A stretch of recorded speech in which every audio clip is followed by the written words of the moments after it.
President was John Quincy Adams, and he served from 1825 to 1829. It was a case of father like son. John Adams had a private faith, and so did John Quincy Adams. He said that his faith was strictly a personal relationship between God and himself. Throughout his life, however, he maintained a very godly habit, one that we could emulate as a congregation. He read at least 3 chapters of the Bible every day. The astute Ralph Waldo Emerson observed many years later, "No man could read the Bible with such powerful effect, even with the cracked and winded voice of old age."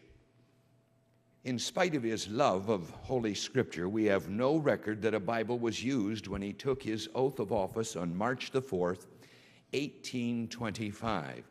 If this be the case, he is the only president that did not swear the oath of office by placing his hand on Holy Scripture. However, in his inaugural address, he did conclude by quoting from Psalm 127, knowing that except the Lord keep the city, the watchman waketh but in vain. With fervent supplications for his favor, to his overruling providence I commit with humble but fearless confidence my own fate and the future destinies of my country. Some of his rare moments of contentment were found while sitting inside a church. Hope in the goodness of God, reliance upon his mercy in affliction, trust in him to bring light out of darkness and good out of evil are the comforts and promises which I desire from public worship, he said. They help me to sustain me in the troubles that are thickening round about me. John Quincy Adams was not what you would call a popular president, often setting principle above party. He spoke out strongly about controversial issues such as slavery. In this fight against slavery, one thing disappointed him the most. Adams saw in the organized churches the potential to challenge and eventually curb the growing evils of slavery.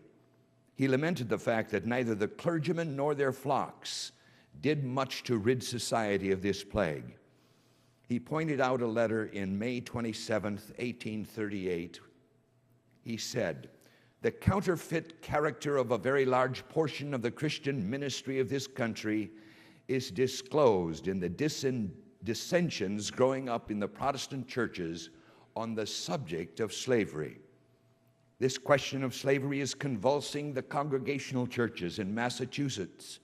It is deeply agitating the Methodists. It has already completed a schism in the Presbyterian Church," and that was true. The northern part of the Presbyterian Church taking a vote against slavery, the southern church, because of economic concerns, voting to continue slavery. In appropriate farewell, the Reverend William Lunt based his funeral sermon on the famous passage from Revelation 2:20. "Be thou faithful unto death, and I will give thee a crown of life." President John Quincy Adams.